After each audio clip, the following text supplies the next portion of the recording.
I just trusted it. Are we rolling? Sweet. Hello, Alexis. Hello, Noah. I must say that you are the first woman that we've had on this meat fest of a podcast so far. Well, thanks for having me. It's not surprising that then you ultimately requested that we immediately get you food. Yes. So I guess that's just kind of in line with the stereotypes. Yes. My priorities are straight. Yeah. Thank you for satisfying that stereotype so there's no questions.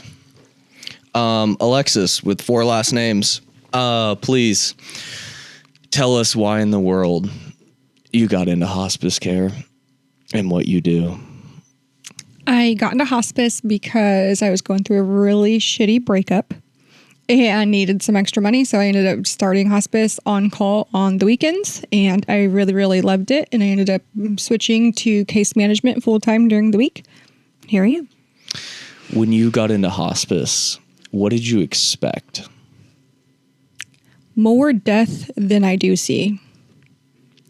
Do you think that the emotional toll it takes on you was something you could have ever imagined? No, I had no idea that I would grow spiritually the way that I have. Do you have like a faith-based system? Like, are you religious? Are you a Christian? I grew up religious, but I don't practice that. I would say I'm more spiritual than religious. And you said this has kind of given you a development in that aspect, right? Yeah. How so? I have had incredible experiences with some of my hospice patients that there's truly no other way to explain it other than it's spiritual. It doesn't make sense scientifically, medically. It's just spiritual, and it's really overwhelming, and an overwhelming sense of peace right before a patient dies. But I've also had it when a patient passes, and it's really rough. And, you know, I can kind of tell the difference between what kind of lifestyle they lived based on the spiritual aspect of how they're dying. Do you find that a lot of people turn to spirituality in the end? No.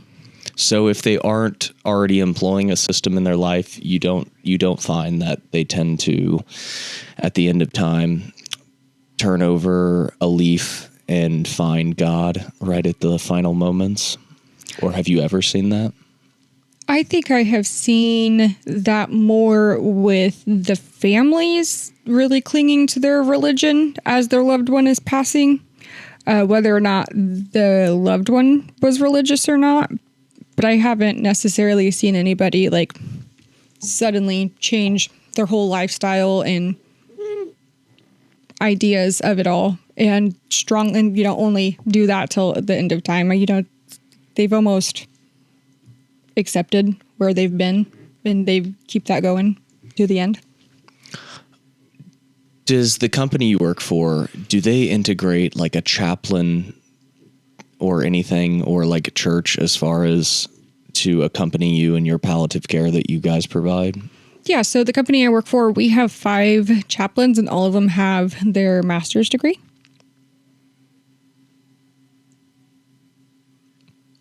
Period. Mm-hmm. Awesome. I thought you were going to say something else, and then you just left it hanging. So you said, though, that some are more difficult to watch than others. Are there some that you feel like you could have done more from a treatment perspective, or is it just because their death, they might have a predisposition or a condition that makes their death a lot more difficult to deal with? I do have some where I reflect back on it and think, I wish I could have done that different, or I wonder what would have happened if I did this or didn't do that. But ultimately, it comes down to the location that the patient lives. Sometimes we can do hospice in the hospital. We can do it long-term care, assisted living, memory care at home. Assisted living is the hardest place to practice case management because they're not fully equipped for all that it takes. And it's much harder on us to ensure our patient's symptom management is well controlled. So from the management side, it's difficult. What about from the privacy side, if they're in a facility? Is that kind of awkward?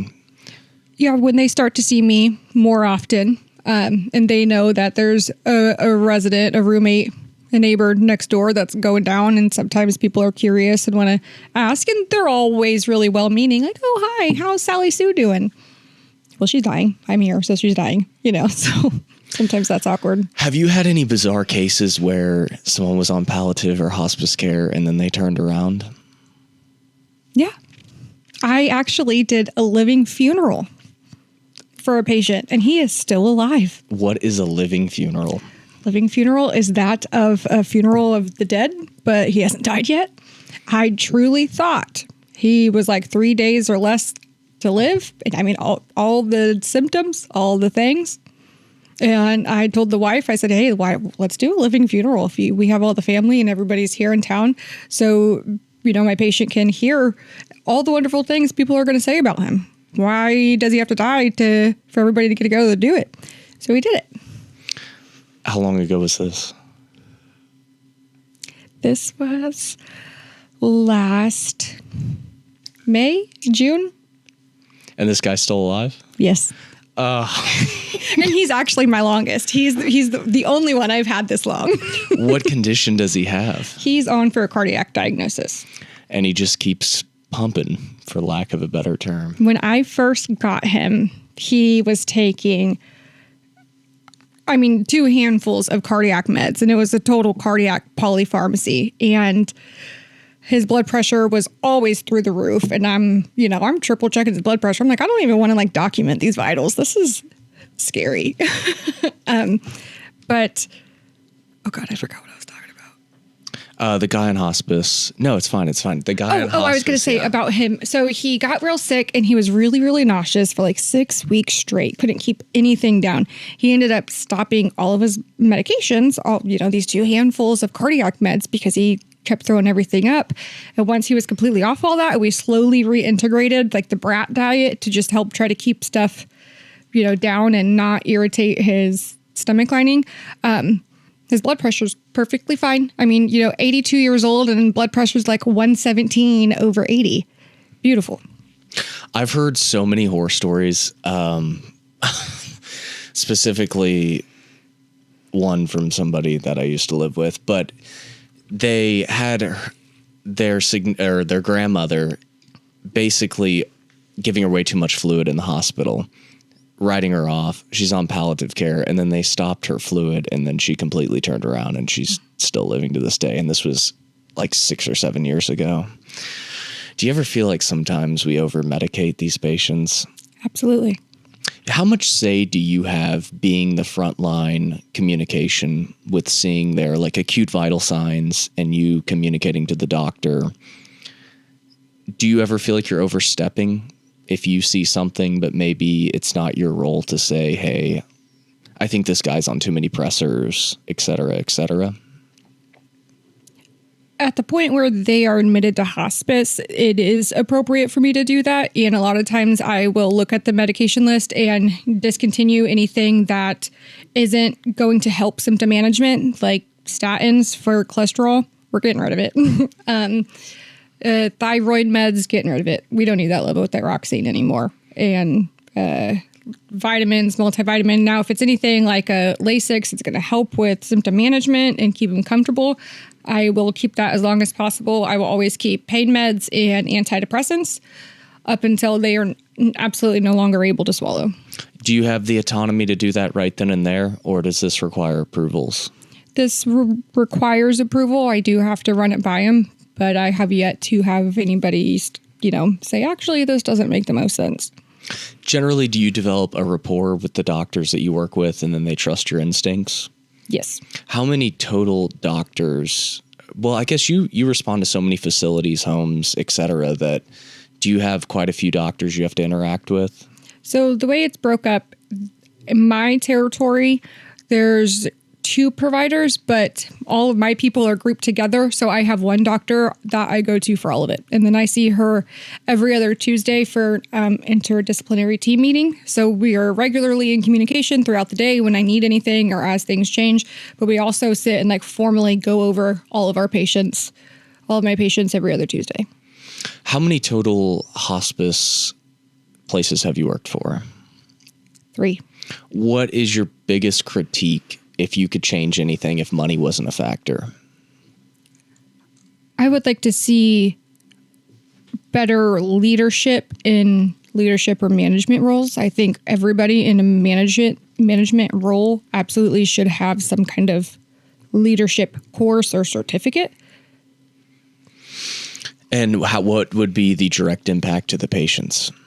Their quality of life, their quality of death. Because, I mean, it all starts from the top. You know, if I'm not doing what I need to and I don't have the support to do it for the patient, and my boss isn't able to understand and, you know, provide and support me, I'm not going to be able to do that for the patient. But now my boss does, and she's wonderful. And time again, you know, lots of people have lots of wonderful things to say about me. And over, I'm like, oh no, it's my CNAs, it's my boss, it's all these other services. I mean, it really is. I'm the front line of it, but I have this entire, you know, army behind me of a hospice team. What's the hardest condition to manage medically versus emotionally? ALS is very hard medically and emotionally. And I haven't had very many people with it.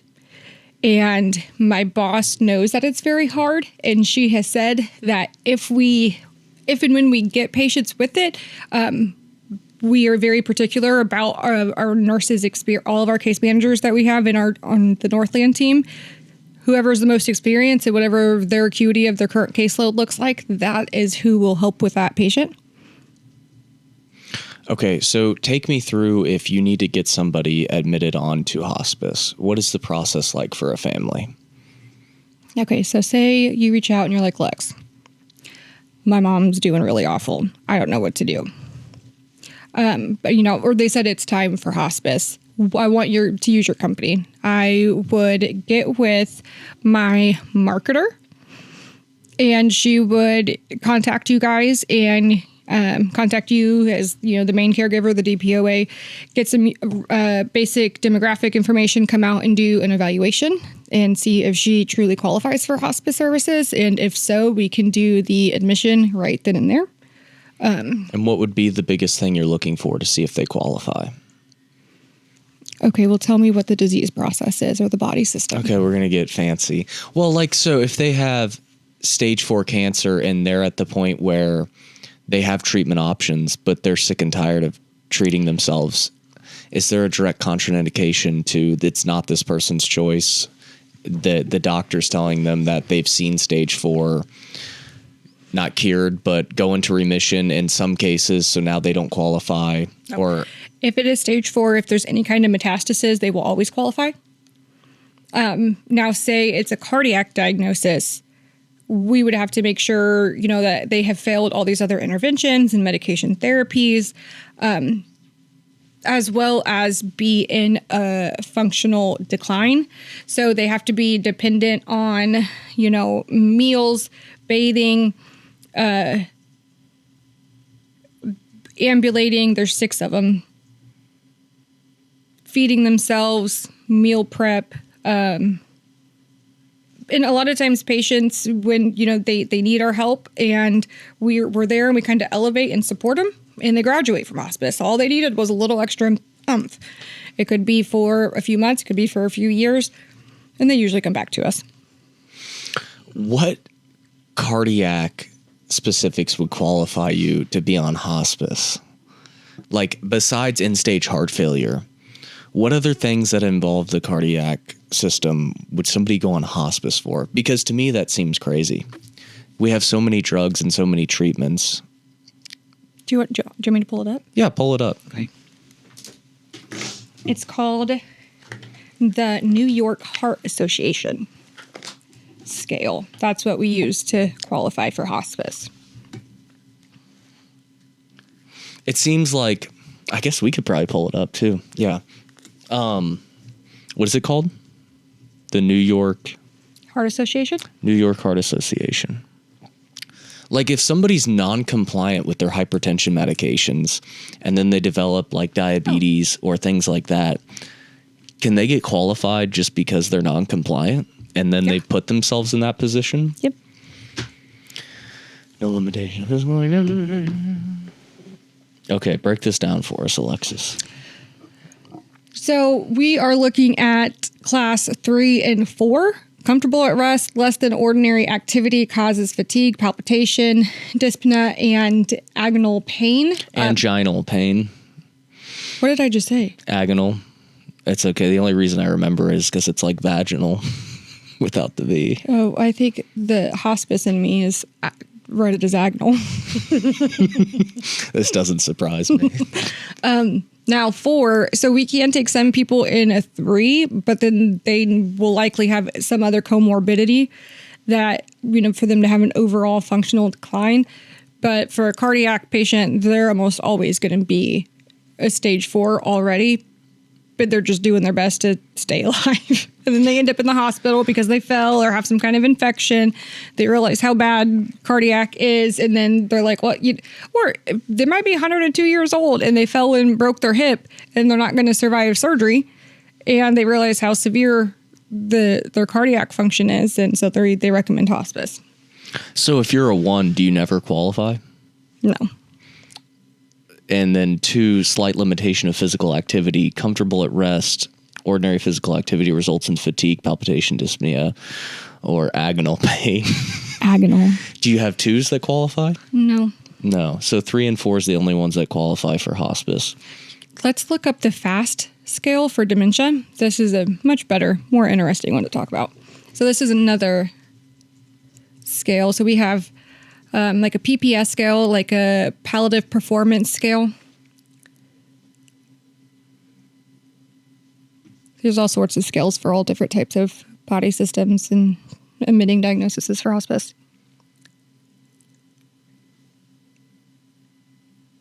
Have you heard anything about dementia and Alzheimer's being like type 3 diabetes? Yep. Yeah. Do you guys do any education on that? Is that part of what's going on nowadays? What do you mean education on that for who? Like that's a pretty new thought process that for one, that dementia or Alzheimer's, which I think is the most common version of dementia right now for the layman people. But now they are figuring out that like 2/3 of these people could have been prevented, treatable, or at least sustainable. And now you're in a job where I would say probably the majority of people have some type of cognitive impairment, whether it's pre-dementia, and now they have all this great science, that it could be linked to omega-3 and 6, deficit. So is it put you in a weird position to stay up to date on science and then see these people that are basically dying, but you can't be like, hey, you should take your 3s and 6s. Right. I mean, the damage is already done if they are qualifying for hospice. So if you scroll down a little bit. So the 6 and 7, we're not going to admit anybody solely for dementia diagnosis if they are at a 6E, which is fecal incontinence, and more frequently over the past few weeks, they can be shitting and pissing their pants and can't live alone, can't feed themselves, but they still don't qualify for hospice.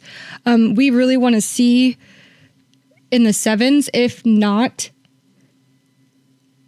at least 7B. Do you guys do any home health, or is your company currently only do hospice? We only do hospice and palliative care. What's the difference between hospice and palliative? Palliative is more kind of like you were talking about. A patient has stage 4 cancer, and so say they're really young, and hospice has such a stigma of giving up and just rolling over and dying, where palliative also does, just because people don't really realize exactly what all it entails, and rightfully so. If you don't know, if you're not sick, or you don't have anybody terminally sick.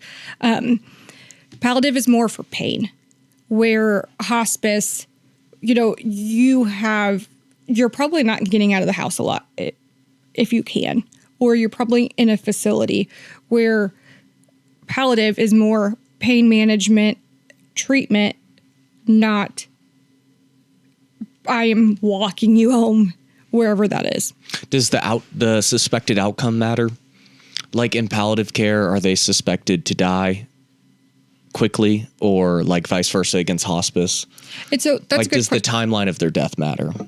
So if they are younger, but they aren't having any of these symptoms that, they're trending towards death, they can be on palliative, and they can be on palliative however long that is. Whether, they choose to get off palliative, and they could still do like curative treatments with palliative, where that's not what we're doing with hospice. Okay, what about insurance? Because we had a very interesting question about this. I like the big sigh. We had an interesting conversation about this when I asked you to come do this, because I didn't realize that placement was almost the primary. I didn't realize that placement was like the primary issue, and it wasn't so much as if you have tons of money, you get to go to this nice place. And you kind of told me something that was alarming. So can you tell me? Remind me what I said that was alarming. Well, I think you were telling me like you could have all the money in the world, but you might not end up at the St. Luke's Hospice House, which to me, from my experience, is one of the most beautiful facilities, and everything I've seen there is pristine, and they do a really wonderful job. And I've been in and out of that facility quite a bit, as opposed to if you have to die at a shitty fucking nursing home, unfortunately, that's in the middle of 31st and fucking Benton Boulevard. But it could just be what's available at the time. Is that correct information? Right. So as far as insurance goes, all of these here, all of the different scales, we are doing all of that to prove to Medicare, to prove to the government that these people truly are sick enough, that they truly are dying, so that they will reimburse the company for it. Now, say someone just wants hospice services, sure, they could pay a whole heck of a lot of money, but I suppose they could. I've had one patient ever that was paying out of pocket. And then, like I said, those every 2 weeks when we're sitting in front of the doctor, we do all of the things that we do in hospice for, these Medicare guidelines. We have to meet every 2 weeks. We have to see these patients every so often. And actually, it's technically only once every 2 weeks do they need to have like a registered nurse visit. I see all my patients that are stable and steady twice a week. So we are way above and beyond what the Medicare requirements are. But, so somebody who gets on hospice paying out of pocket, we don't have to have all these formal discussions, which we do just because, this is what we do and it's part of it. But now, as far as being in a hospice house, just because your mom has stage 4 cancer and you're like, hey, Lex, it's time, let's do this. She's not going to a hospice house to start her hospice service, to start her hospice care. She will start hospice at home. Say she's at home. If her symptoms were to truly be so unmanaged, the last step we would do is a hospice house. So say she was in so much pain and she's just crying uncontrollably for hours on end. You call me and you're like, hey, Nurse Lex, I don't know what's going on. And I have Ativan and morphine there, and I am giving these doses every hour on the hour, and it's still not doing anything. So me sitting there to almost like shift work, it's a whole different ordeal when it comes to charting and all that, because it's a lot more money that the government is giving for this continuous care is what it's called. Now, say I've been there for 8 hours doing this continuous care and she's still just miserable and there's nothing more we can do. At that point, I'm going to reach out to social work, and we're going to, work out transportation and start calling around all these different hospice houses to see if they have any room and what we can do. But even then, every hospice house is full. Every hospice house has a waiting list. Now, it's a pretty quick turnover because it's hospice, but So, I've had patients where they were at home and their symptoms, their terminal restlessness was truly so unmanaged. And he was a very large man, a very, very weak man, but he was bound and determined. He was getting in his car and he was driving home. But he was home, but he was just delirious. But he kept trying to get out of bed and he kept falling and hurting himself. And a whole bottle of liquid Ativan wasn't even going to help this man. So we did all the things to get him into a hospice house so they can do that very high acuity symptom management. And they said there was up to initially a 3-day wait. And he ended up dying at home before we could get him there. So if somebody's at home and they're requiring basically 24-hour care and they're already approved for your guys' care, but it's obvious that you can't manage them even for another day or two because you have other cases, other patients, is there like an emergency placement system where they could go to like a hospital? So without like redacting their... Right. So it wouldn't be a hospital, but it would be more like a skilled nursing facility. So not an assisted living, but more of your like traditional icky nursing homes because they're skilled. They can handle that. So that's what we would do. But even those are so full. How quickly can you really get somebody from home to a facility? If it's depending on the time of day when all of this falls apart, it could be same day.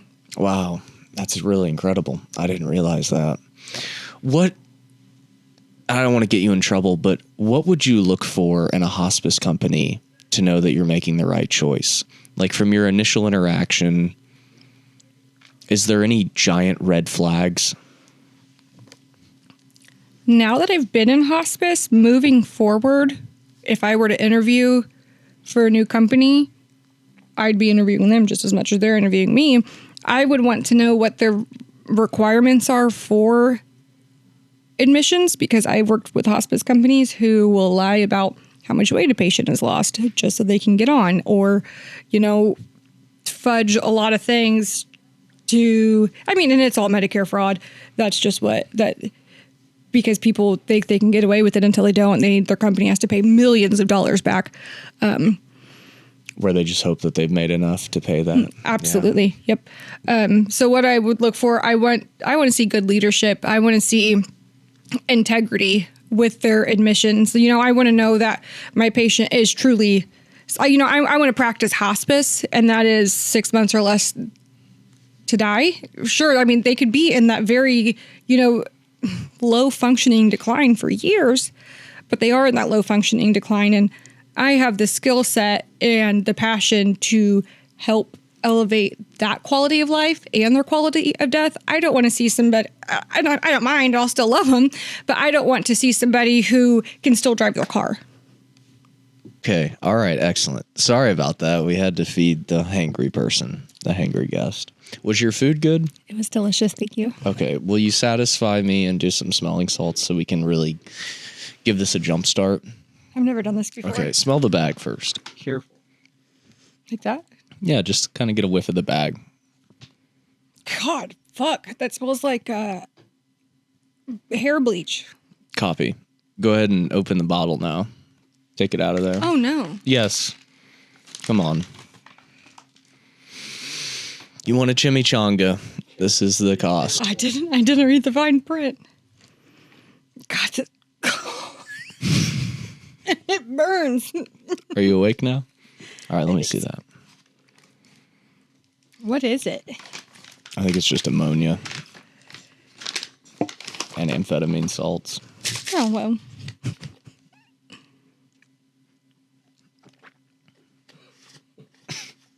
Okay. All right. We're back, people. Please, before we got off, you wanted to tell us about the dementia umbrella.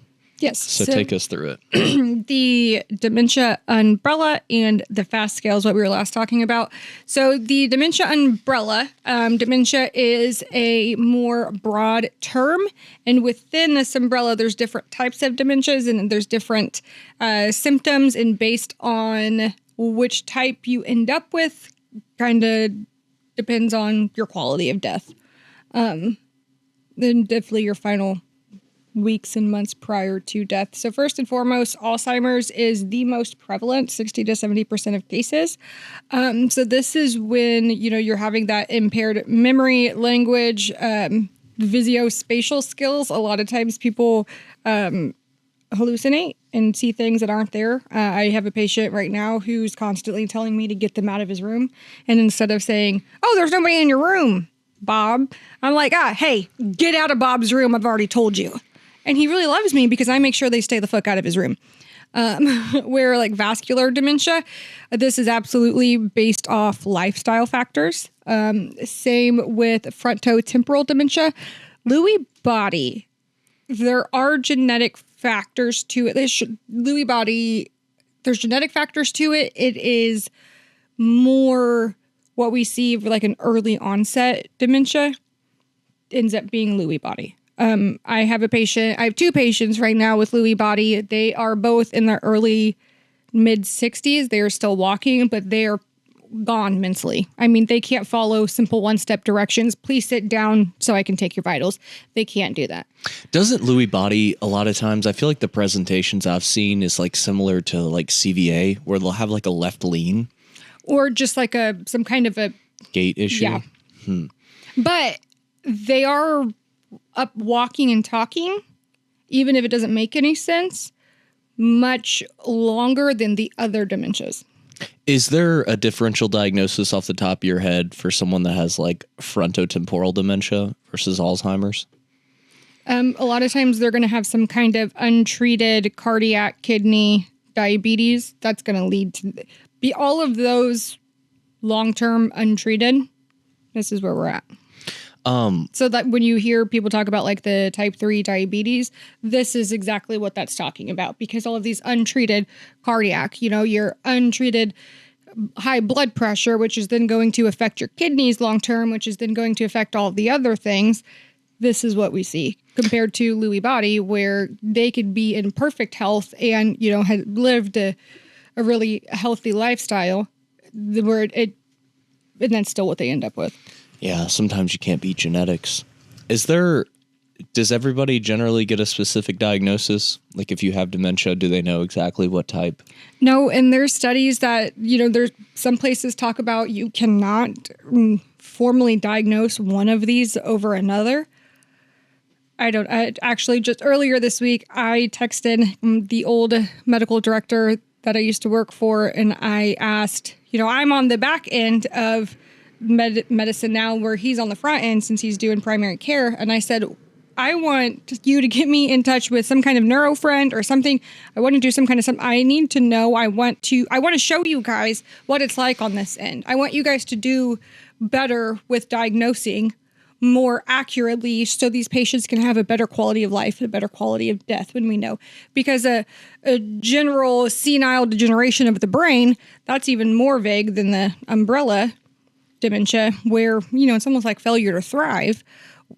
Senile did you forget your car keys, or you don't know where you are? I don't know. Not to put you on the spot, but you gave a pretty good rant about like how you guys are supplemental care. Mm-hmm. Can you just reiterate some of that stuff you were talking about what your exact position is as hospice? So can we pull up the definition of Medicare for what RN case manager is? Yeah. But hospice is supplemental care. We are not a primary care. If somebody is doing hospice in home, we are not the primary caregivers, their family, their loved ones. They're hiring private caregivers to do that. We are supplemental care. Same if they're in a facility. We are not doing all the things. The facility still needs to be giving them a shower or bath however many times a week. It's minimally 2. We will also do 2. We understand that between my CNA to do 2 showers and the facility CNA to do 2 showers, probably not going to happen. But between us trying 4 times a week, hopefully they get at least 2 kind of thing. So we do not do total patient care. We are supplementing. Okay, but you said something else about responsibility. Like, what parts fall on you? I guess what I was interpreting when you were talking about it earlier was that and you didn't say this, but like if somebody gets mad about a deterioration, like that can't fall back on you. As far as like if their blood pressure's out of control or their diabetes is out of control and they're having chronic hyperglycemia or something of that. So say I have a patient on for cancer and they end up in a diabetic coma, and it's all that we're not managing all that because you're dying. And if you are alive enough and you know that's more curative treatment. And I'm here to manage your symptoms for cancer that's going to kill you, not your diabetes that's going to affect your quality of life. Okay, I'm tracking. Before we get on to the next thing, I wanted to talk on the dementia. It's got to be so hard and like heartbreaking for families, especially if this is their first time having a grandparent or a mother or father that's dealing with dementia. Do you guys have a training program to guide them through about the steps that are going to happen in the progression of the disease? So not a very formal training program for, the dementia umbrella, but our social workers, they have a plethora of resources, and they have books that they can recommend, support groups. I tell people to find like dementia support groups on Facebook and just read it. I'm in just about any and every disease progression support group, so I could see the family side of it. And sometimes I'll comment and be like, hey, I'm the hospice nurse. Here's kind of what I think. Now, as far as the decline of it and educating for that clinically, I will always tell my families, this is what we're seeing and we're expecting right now. And I will always say this in front of my patient. And again, I've learned to soften the edges of this hard conversation, but I always do it in front of my patient because I would want to know when I'm dying. And I'm not going to expect the family to remember and absorb all this information and then be able to tell and educate the patient about it. They could say it wrong. They might not remember. So I have softened the way I say it. I will always say it in front of the patient so they're just as aware. But I'll say, okay, here we have this going on right now. Next, we can expect that we're not. So just this morning I said, okay, she's been asleep all day, all night. She didn't want to eat lunch yesterday, didn't want to eat dinner today, but she ate a little bit. What we can expect is that she's only going to have probably one meal a day. And we can expect the only time she's going to be awake now is when somebody touches her, when there's like a verbal or tactile stimulation. Otherwise, she's just dozing off. And she doesn't want to doze off. She has colon cancer. She is at home and she doesn't want to.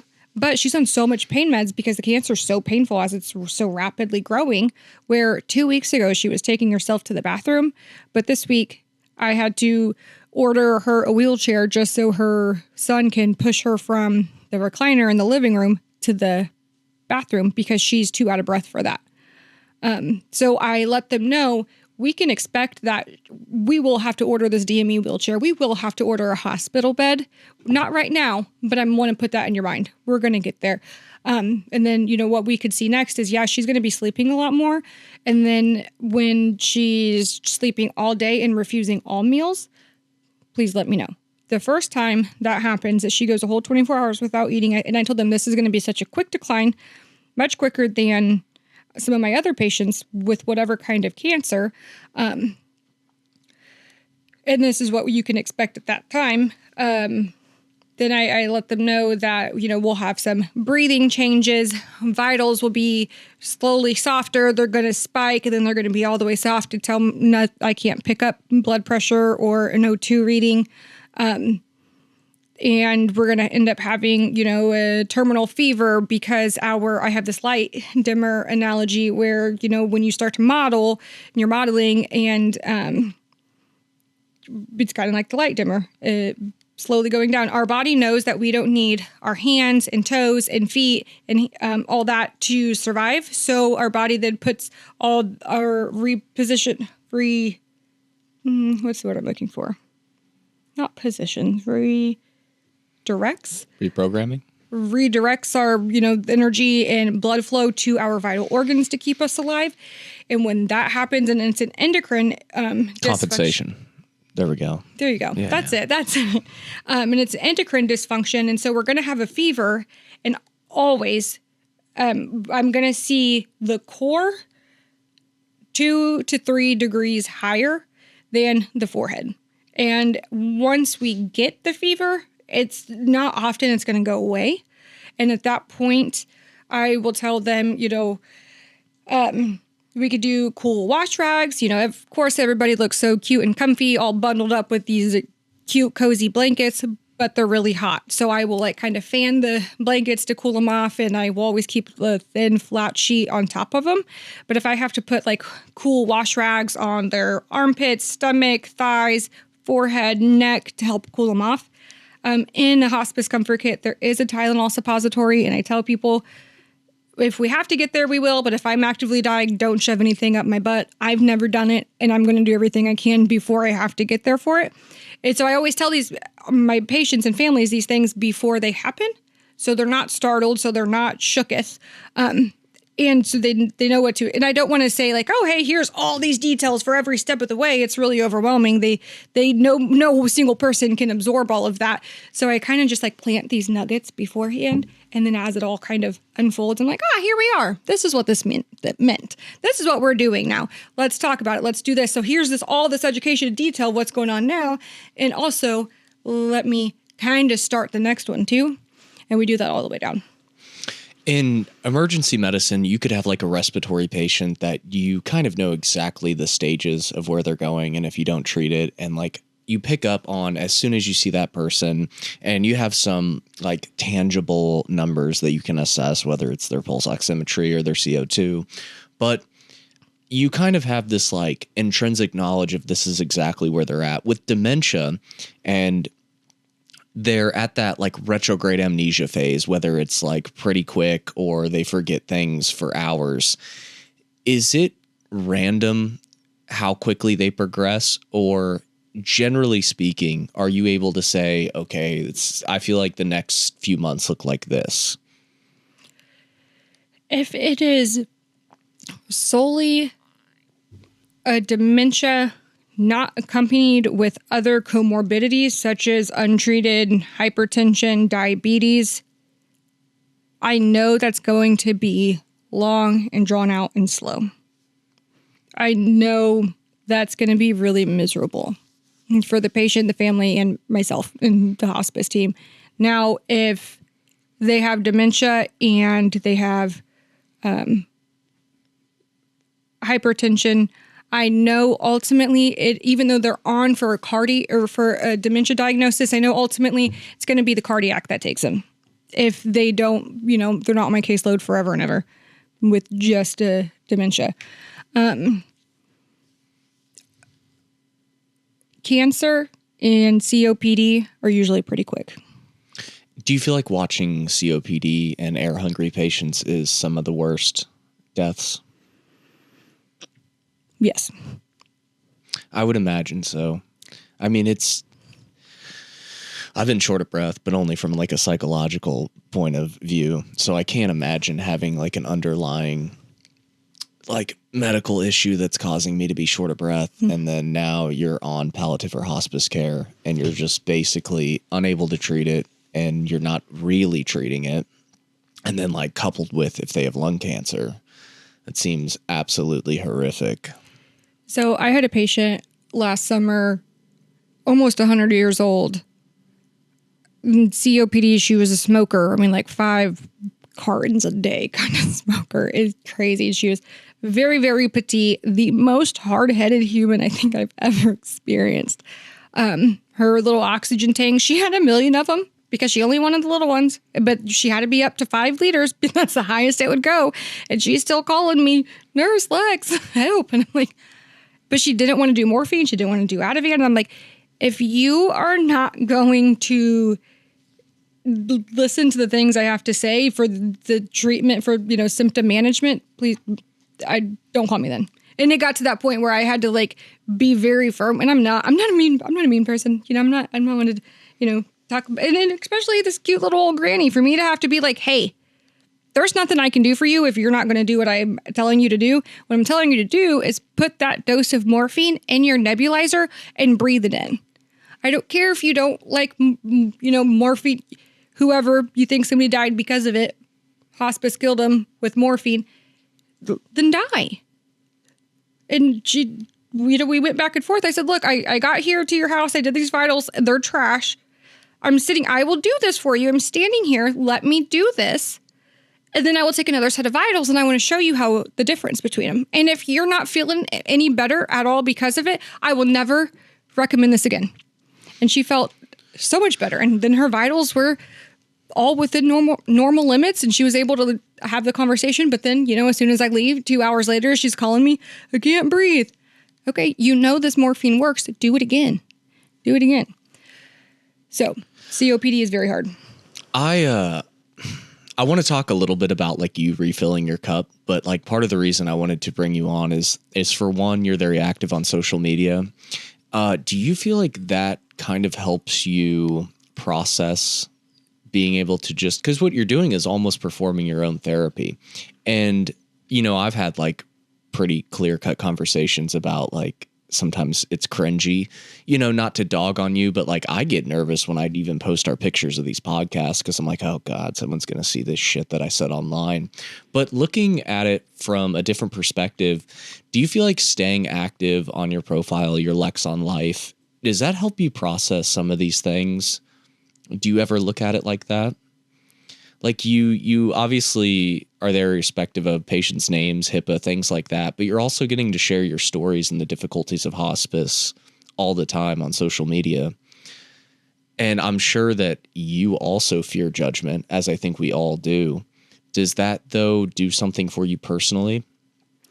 I think, we all fear judgment, and it might not be everyone's cup of tea, but the majority of people do enjoy it.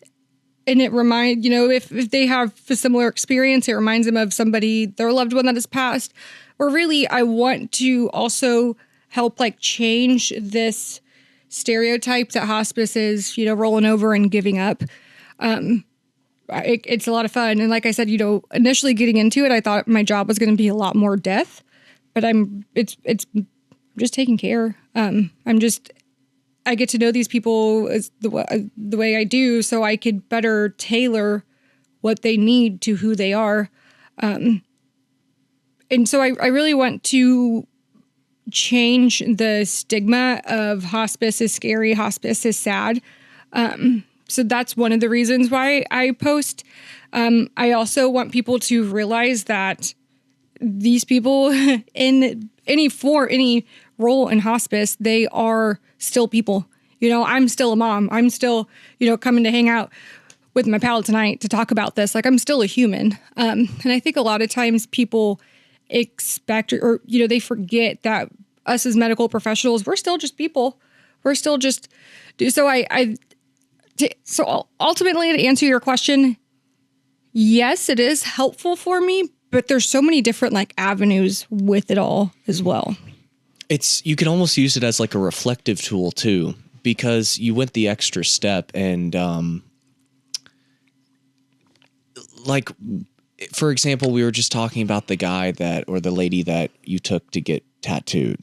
Can you talk about that? Like, that's above and beyond stuff that not everybody's doing.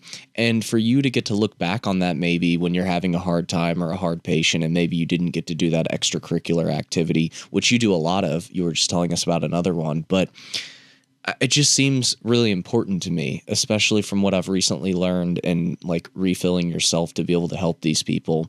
Like, instead of it being this, oh, I can't talk about this, it's medical, it's HIPAA. You're not violating anything, but you're also creating a little bit of emotional trauma processing for yourself. And you also are making memories, I feel like, to look back on to show that you've done an incredible job. What was the deal with the person that you were able to get tattooed? So the person that I took to get tattooed, we will call her Sally. Sally had cancer, and she was... she had a teenage daughter that she was leaving behind. And it was the teenage daughter's 15th birthday. And I wanted to, there, not a lot of family, friends, support, nothing like that.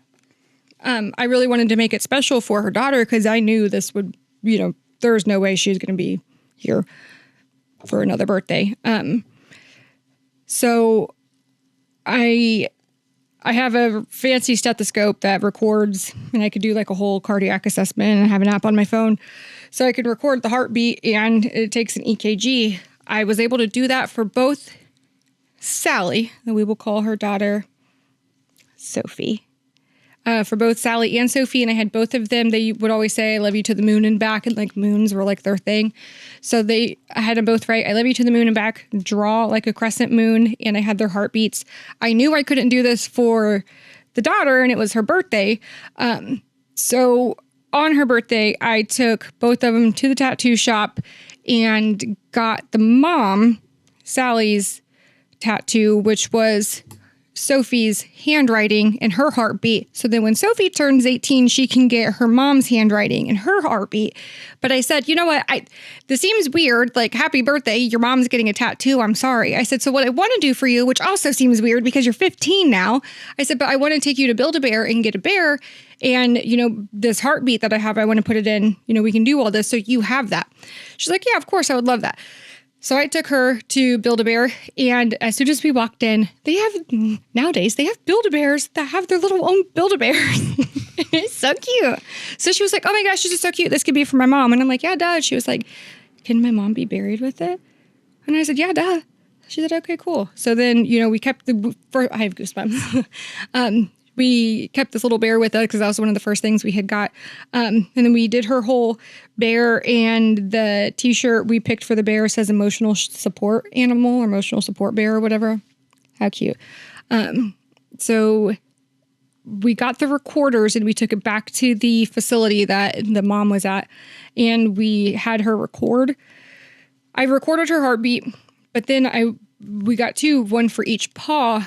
The other one, I wanted to record her mom saying, I love you. But at this point, the cancer had spread so far, and she was drooling and had really weird movements, almost like a retarded dyskinesia because of the cancer. And she wasn't, that day, both of them were in my backseat, and Sally asked Sophie what her name was and who she was on her birthday. And I said, oh, haha, that's a good one. So I was able to help play that off. And I'm like, oh, that's a good joke. I forgot where I was going with the bear's other paw. You wanted to record the voice message. So I said, okay, go ahead and say I love you. And I started to record it, and she said, why is there chicken in here?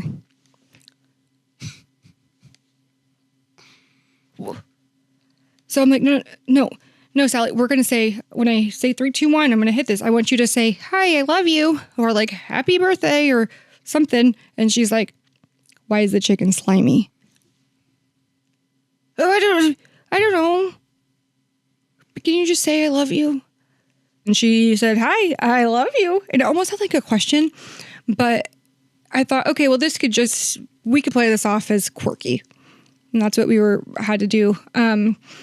Also, for that patient, I did open win letters prior to her getting as sick as she was. So we did open win, and I helped type them up for her. So I'm like, okay, open win, your 16th birthday, when you graduate high school, prom, the first time you fall in love, when you get your first car, when you get engaged, when you get married, when you find out you're going to be a mom, when you are a mom. So she has all these letters, and she asked me, she said, can I read them all now? I said, if you want to, and I don't think that's wrong, so that way you know what to expect. So you're not waiting years of is this a really long in-depth letter? Is this just this one, a few sentences? Or there's even when you get your first heartbreak, when you buy your first house, really special things like that. And then the daughter asked me, they have these books. It's like, I want to get to know you, Mom. She's like, will you please have my mom like fill as much of this out as possible? She wasn't able to write. And then the questions I did ask, she couldn't, she didn't know her at that point. And this was cancer. This was not a dementia. This was not anything like this, but it had spread to the spinal cord and the brain. And like, she couldn't remember her parents' name. She couldn't remember where she grew up. So did you have any role models who were doing that extracurricular stuff or going the extra step, or is this just all something that kind of comes from your heart? I've never had anybody like this. I'm just doing this for the first time. Do you ever give yourself like some ego strength to remind yourself how much you're going the extra mile? Because you really deserve it. Well, thank you. I appreciate that. No.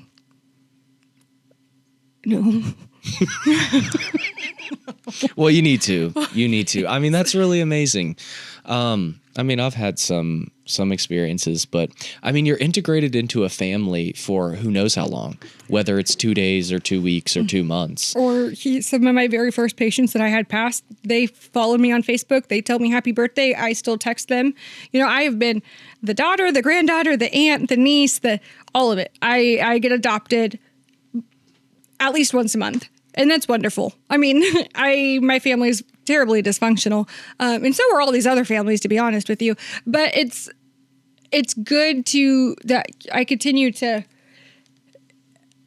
get to know and I like getting to know the families, and I like going to these funerals. I will always speak at a funeral if somebody asks me to. I will always go when I'm invited, but because I get to know these people. It's such, this like, close, like sacred relationship of me caring for him, but then to like hear all of it at the funeral, to see and meet all of these people. I had one patient that I ended up last minute. They asked me to talk, and I had no idea. I should have said no. But I got up there and I was like, well, I was her last bestie. And, she was a teacher, she's a college professor, and her adult students were there. These adult students were in their 60s. So it was really cool for me to see them get up and talk about her, and then for me to get up. And so after, we're all mingling, one little old lady came up to me and shook my hand, gave me a hug. She said, I was her first bestie. We've been best friends since kindergarten. I said, well, I love that. I'm her last bestie. And like, I took her down to the restaurant all within that the facility there, and she wanted her scotch. And honey, we're getting scotch. Absolutely. Yeah, why not? Yeah. Why the fuck not? Can you debunk some of the DPOA stuff? And maybe. Well, so one thing that like I think is really confusing from my perspective, just working in EMS, is when you have somebody that's on hospice and they need to go to the hospital for something outside of their hospice care.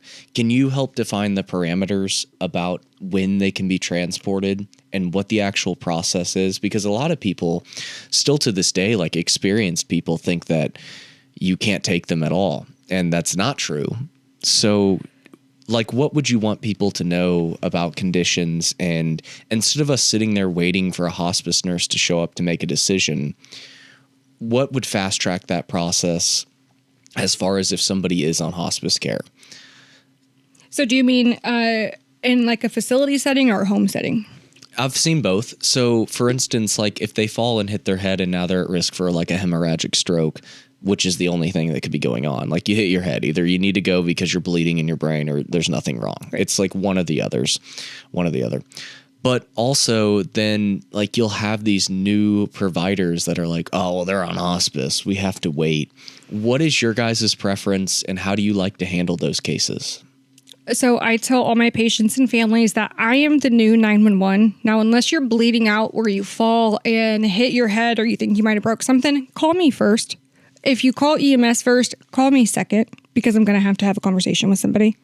Now, if somebody's on for cardiac and they have a heart attack, or, and if somebody inappropriately, a CNA inappropriately calls 911 because they don't know any better, whatever, that person that is on my caseload for cardiac diagnosis can go via ambulance to the ER for a full workup.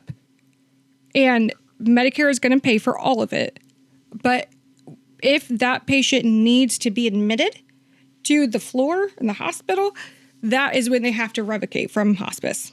Because insurance, Medicare, is not going to pay for all the hospice services and everything it entails and inpatient care. That is where that difference is. Now, if somebody is on for cardiac and they have a stroke, they can go do all of it, all the way, all the rehab and everything. And we can still provide pain meds while they're doing it because they had a stroke and they're on for cardiac. Those are two different billing diagnoses. Same thing for a patient on hospice for a cardiac, but they've had a stroke and that's why they're doing PT and OT at the nursing home. I can practice hospice because I'm here for a cardiac diagnosis. They can bill for that because it's completely different. They cannot bill, for a rehab program through cardiac because that's why they're on hospice. Does that make sense? Yeah. What's the biggest concern about the revocation of being off of hospice? So that's such a big stigma surrounding that. They're going to fall off. They're going to fall off. Is the process to get them readmitted atrocious or why is that such a big deal? It shouldn't be. As soon as they're ready to come back, as soon as they get out of the hospital and they come home, they go back to that facility, they're going to call us again and we're going to readmit them. Interesting, because there's so much confusion around that, especially just coming from my perspective. And I mean, it gets more detailed into at what point. I've had patients where my little lady that was calling me all the time with her COPD. And I'm like, well, if you call 911, you revocate. If you call 911, I'm going to meet you there. I'm going to meet them there and you're going to sign this paperwork because we're not doing all this back and forth all the time. If you want to go to the hospital 5 times a day, go to the hospital. But when you go to the hospital 5 times a day, there's nothing they can do for you. And they tell you to go home and call hospice. And we are your 9th hospice company. The problem's you. What do you understand about DPOA? Because there is a big issue, and it's a legitimate issue with us because you can have someone who's DPOA who thinks that they're the fucking shit and they're in charge. But when we operate under our protocol, which I think is a pretty common consensus for emergency medicine, if the patient is alert and oriented and can answer their 4 basic questions, the DPOA has zero bearing on what we do. And that's very difficult for the family, and it creates a lot of tension and drama between us and them because they might want them to go, they might want this or that. But truly, if the patient's refusing, we have to respect their wishes. Do you guys have the same protocol basis like that for, if the family makes a request and the patient is obviously contesting that request? Is it different for you guys? So if a patient is deemed incapacitated, it doesn't matter what they're saying. We are going to their DPOA for it. Right now, I have a patient on my caseload, very, very highly educated man, phenomenal resume. But because he does have a dementia from lack of appropriate diabetes and heart treatment, he's no longer capable of making his own decisions. And he sounds like he knows his name and his birthday. He knows where he's at, but he can't. He is so far gone from reality and what it really is. He hasn't been able to handle his finances, or he could choose what he wants to eat for lunch, but if he decides, well, I want to get off hospice. I don't. You do have this really impressive education and history in your life. I love that for you, but it doesn't matter. Just because this is what you're telling me and you sound right, I'm not letting you sign these revocation papers because you've been deemed incapacitated. And all these details have been put in place for other people to take care. But the thing is, not everybody does that. I wish more people would, have funeral plans and, a living will and all the things where they don't. And people just don't think, do you have life insurance right now? I think I do. Your average.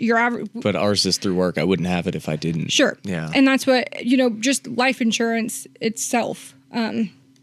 People don't think to do these kinds of things. And I think you're probably seeing a lot more of that in emergency medicine than I am seeing at the very end of it, hospice. My end of it is much more regulated and controlled, where yours is much more chaos and freak accidents. Well, what I see almost daily on a shift is that the person falls, they hit their head, but they're on there for cancer or COPD, whatever. Now that the DPO is deemed that they want them to go to the hospital for a workup, but then we get there and the patient is alert and oriented. Well, once they answer those 4 basic questions, as long as they don't have, like, you can kind of smudge a little bit if they have like auditory or visual hallucinations. Now I can document or call medical control and say, yeah, they knew their date of birth, the time, how many quarters and a dollar, but they also thought someone was coming into the room. But a lot of times they don't present with an auditory or visual hallucination at the time. And it creates a lot of tension because hospice and the facility is saying, no, you're going to take them. And I have to explain that I can't, under what I have, the provisions that are limited for me, can't take them. And it creates a constant circular argument. That's really frustrating for us. And I wish there was more training to bridge that gap on the protocol for that. And again, it almost refutes back to if providers knew that it wasn't such a big deal to get them readmitted to hospice, if their workup comes up negative, they don't have to get admitted to the hospital. If a lot more people knew that, I think they would be more prone to try to help the patient just agree to go. But that's also not our job. Our job isn't to convince them. It's to explain to them exactly what happened and what could be going on, and then ultimately let them make their own decision. You want to be a patient advocate, but you don't want to be forceful about it either. Right. You're not in social work. Yeah. What is the most difficult experience you've had with a family? And do you guys ever get sued? I have never, knock on wood, I have not ever been in any kind of legal anything. But yeah, people are sue happy all the time. You killed my dad.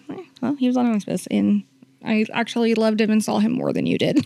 But, one crazy family experience.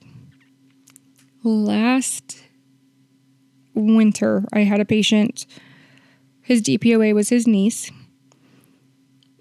She was getting married, and like 72 hours before the wedding, I was like, oh, well, are we going? I'll be your date, just kind of joking. And he's like, well, I would love to, but I can't. And I said, well, why can't you? Well, actually, that was silly of me because he has to have a sit-to-stand lift, so we couldn't just like hop in my car. And I said, do you want to try? Do you want to try to go to this wedding? Because if you tell me yes, honey, please know we're going to this wedding. He said, yeah, I'd love to try. So I got with my company. We got medical transport, like a wheelchair van, and we did all the things. And this was a very large man. He'd been in this facility forever and ever, so he didn't even have like a nice pair of pants. So I went to wherever. What is the other one that's not David's? What's the guy's? Ross.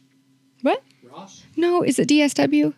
Like a bridal place? Yeah, for men. Yeah, whatever. You went somewhere to get them fitted. Yeah, whatever. But I had to get like a 5X for him, but I got him the color shirt I got him matched the wedding colors in the wedding invite, and I got him a pair of pants and a pair of shoes. And then we went to this wedding. It was very informal and not anything like all of my marriages. All of your marriages? So this was just after the wedding, the groom, my patient's niece's new husband, found me on Facebook and was like, hey, thanks so much. You're really great. And I'm like, thanks. Happy wedding, happy marriage. I don't know. I think I wanted to think that this man was messaging me, but he's sitting on the couch while his wife is making dinner and they are talking about this and he's the one responding to me. That's what I wanted it to be, right? Because that's like the least inappropriate situation. No, this was terribly inappropriate because what was really happening was he was in the garage with all his buddies. Chit-chat was like, oh, if you ever need anything, I'm here. And I'm like, thank you. And then he's like, you could have stopped this marriage anytime you wanted. So your craziest moment was getting hit on by a groomsman from a wedding? No, it was the husband. It was the groom. The groom, yeah, the groom. And then the next morning, the wife, the DPOA of my patient, messaged me, texted me, and was like, I don't appreciate you talking to my husband. I said, honey, I'm not talking to your husband. You can have him. I said, actually, before I even responded to all this, I blocked him just to make you feel better because, like, I'm a girl's girl through and through. I don't want that man. I am so sorry, and you don't deserve him either, honey. And so she left him. Do you feel like you kind of got burned for doing something extra there? Absolutely. Yeah. Did that make you, like, reconsider being so involved? No. Good. I like that. Yeah. I mean, I wish I could like have a bag over my head sometimes when I go do things, but is that binding? We're mandatory reporters here, so a paper bag. Okay. You might have answered this earlier with the tattoo and writing the open win letters. Is there a moment that you look back to that's really rewarding that kind of keeps you grounded and keeps you going?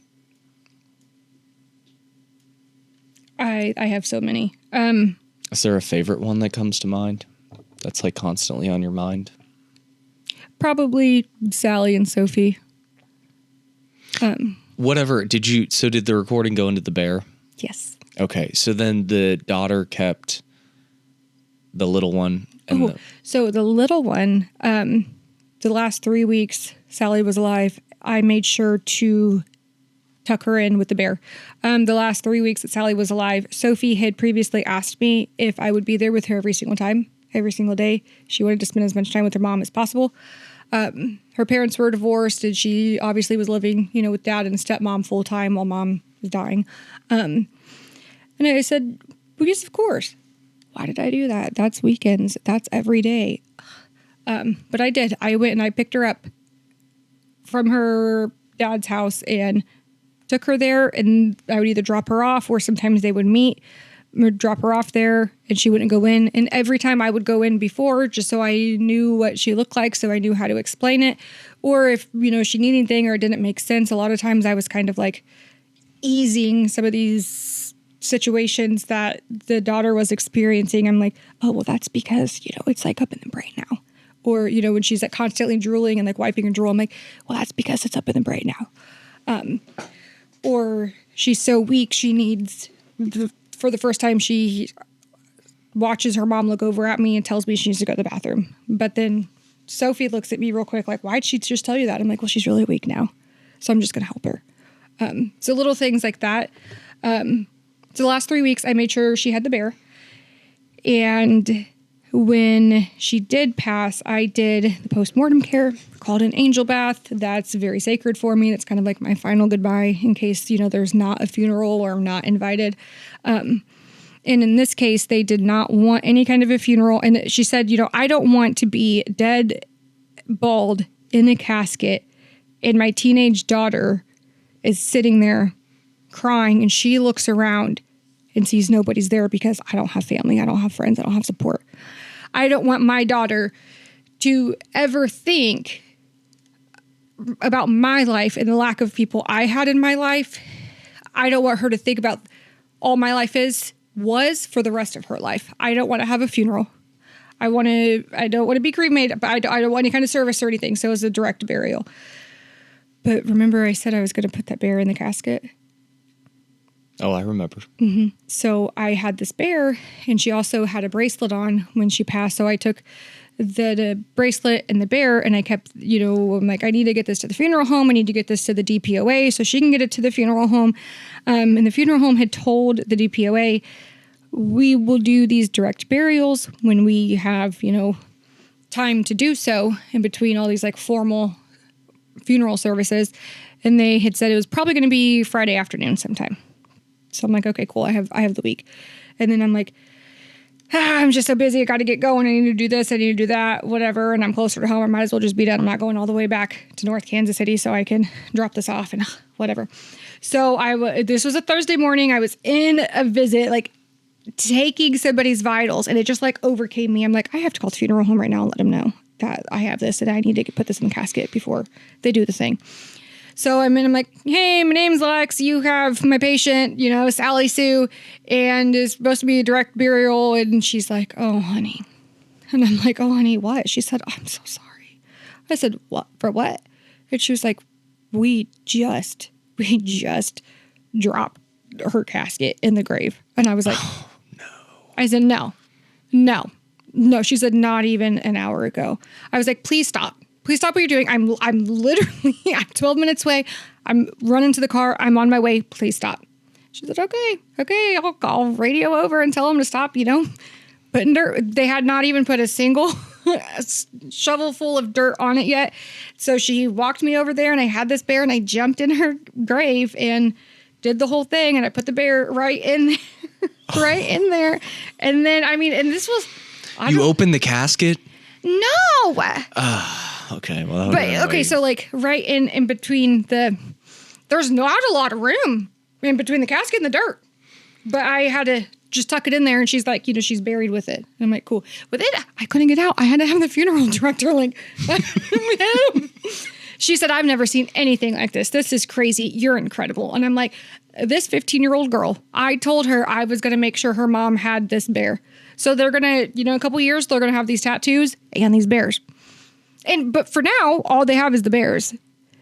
And that would have ruined me if I couldn't do that. To know that to have to hold that, carry that for the rest of my life, that I was not able to even if I lied to the teenage girl, I couldn't carry that with me. I absolutely would have jumped deeper into the grave. I would have opened it if they'd have let me, So. Would you have gone as far to be buried alive? Negative. I do draw the line. Well, I'm glad you set boundaries.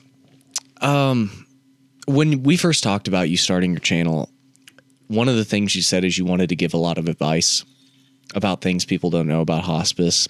Is there anything before we wrap this up that's really big that you need to get off your chest? Like maybe if easing into conversation with family wasn't a issue, is there anything that you really want people to know before they have to go through this process with their loved one? I want people to know that death does not have to be scary. 95% of the deaths that I have are very well controlled, and they're not scary. They're not creepy. It's not terrifying. It's not, you walk in to somebody who's been dead for 3 days. It's not a welfare check. It's very well controlled, and it's the anticipatory grief and families being a part of that, of those final weeks. It is so empowering, and people don't realize, I like it. I appreciate when people are like, when my dad died, we didn't have any of this, or, he died in the hospital, and this is such a different experience. This is incredible, and it's spiritual, and it's sacred. And, I leave room. I'm like, if you want to practice this religion, we could talk about it. If you don't want to, we won't. I will do whatever you need. And just really all day long, over and over, I'm remolding myself to whatever every patient needs, to what the patient needs and then the family needs. Those two, one case can be completely different. But it makes a big difference when you really embrace it all and take it all, and you're just truly a part of it instead of letting us be the primary care. The 15-year-old, when I did have to call the dad and say, hey, this is the call, I had previously told her, I said, when the time comes and I call your dad, and again, like I talked about, I'm planting these little seeds all the time, so nothing's a shock. So she's not suddenly, I said, a part of course we're sad. I'm going to cry. It's a thing. We're all going to be sad, especially because you're so young. Your mom's so young. I said, but don't feel bad or weird or be hard on yourself if part of you feels a sense of relief that she's finally gone because she's not suffering anymore. That's the one thing, probably the first year of hospice, families were not able to articulate that well, but I was able to help them understand that's what they were feeling. And I wished I could tell them beforehand, And so now I don't feel bad. You know, as the case manager, I also feel such a sense of relief, even though, you know, on to the next. My turnover rate is crazy. Because it is such a sense of relief. It is the weight of the world off your shoulders that your loved one has taken their final breath, as sad as it is, that you're going to now the rest of your life. But so that anticipatory grief, I think, is really, really important. And the 15-year-old, she didn't cry. You know, I had set her up so well for all of this that to get the news that, you know, this is what we're doing. Nurse Lex is there right now doing the angel bath. Mom's gone. And then this was summertime, and she went and got out on the tube behind a boat and did really cool tricks and sent me videos of it later. And I love that. Like that, I'm never going to have, there's no other situation in life that I know that 15-year-old girl who just lost her mom can still go have a fun, wonderful summer. But I would have full body goosebumps again. I was able to provide that to her. Because of my age, you know, right in between the two of them, and I'm fun and cute and bubbly and, you know, easy to get along with and all the things. And I'm molding myself to what the 15-year-old needs. And it was so successful. And I told her that I will be getting I said, I'm going to go from Nurse Lex to Aunt Lex, and a cute, fun little way to, you know, get her some kind of something from Mom or what you threw Mom. I get her Build-A-Bear new clothes. So. Adorable. Well, Alexis, I think you're a really amazing person, and I think you take on way more weight than I'd ever be able to handle. You do a job that is incredibly hard, incredibly challenging. I kind of have a different perspective. I think that you do so much that maybe I worry about you a lot, and I worry about people in your profession a lot. I mean, there's been a chronic nursing shortage forever. And to know that there's going to be somebody there when I'm in that situation, and hopefully they're as amazing as you. Thank you for doing what you do. And thank you for sitting down with me. I had a blast. Thank you for the chimichanga. You're welcome. All right, let's wrap this up.